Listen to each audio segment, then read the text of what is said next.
Hi guys, അപ്പോൾ എങ്ങനെ പഴംപൊരിയും beef റോസ്റ്റിൽ ഇഷ്ടപ്പെടുന്ന ആൾക്കാരാണോ? നമുക്ക് തട്ടുകട കിട്ടുന്ന ആ ഒരു പഴംപൊരിയുടെ റെസിപ്പി നോക്കിയാലോ. 1 കപ്പ് മൈദയിലേക്ക് 1/4 ടീസ്പൂൺ ഗോതമ്പ് പൊടിയോ അല്ലെങ്കിൽ കടലമാവോ ചേർത്ത് കൊടുക്കാം. ഇതിലേക്ക് ഒരു മുട്ട പൊട്ടിച്ച് ഒഴിച്ച് കൊടുക്കാം. പിന്നെ ഇത്തിരി മഞ്ഞൾപ്പൊടിയും ഇത്തിരി ഉപ്പ് പൊടിയും ആവശ്യമെങ്കിൽ പഞ്ചസാര ചേർക്കാം.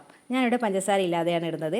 1-2 സ്പൂൺ ദോശമാവ് ഇട്ട് കൊടുക്കാം. പഞ്ചസാര ചേർക്കുമ്പോൾ 2 ടീസ്പൂൺ മാത്രം മതി കേട്ടോ. ഓവറായിട്ട് ഇട്ടാൽ എണ്ണ കുടിക്കും. നല്ലോണം കട്ടകെട്ടില്ലാതെ മിക്സ് ചെയ്ത് എടുത്തിട്ട് റെസ്റ്റ് ചെയ്യാൻ വേണ്ടി മാറ്റി വെക്കാം. 2 മണിക്കൂർ റെസ്റ്റ് ചെയ്തതിന് ശേഷം ഇതേപോലെ മാവ് പൊങ്ങി വന്നിട്ടുണ്ടാവും. അതിലേക്ക് നമ്മൾ നീളത്തിൽ കട്ട് ചെയ്ത പഴം എടുക്കുക. പഴവും ഓവറായിട്ട് പഴുത്ത പഴം വേണ്ട. എന്നിട്ട് ചൂടായ എണ്ണയിലിട്ടിട്ട് 2 സൈഡും ഗോൾഡൻ കളറാകുന്നവരെ നമുക്കിതൊന്ന് വറുത്ത് കോരണം. ഇതേപോലെ ഗോൾഡൻ കളറായി കിട്ടണം. നല്ല ക്രഞ്ചി ആയിട്ടുള്ളൊരു പഴംപൊരിയാണ്.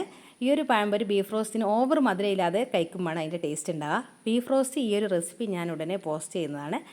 അപ്പോൾ ഈ ഒരു പഴംപൊരിയും ബീഫ് റോസ്റ്റും അഡ്ഡർ കോമ്പിനേഷനാണ് കേട്ടോ. അപ്പോൾ എല്ലാവരും ഒന്ന് ട്രൈ ചെയ്ത് നോക്കുക.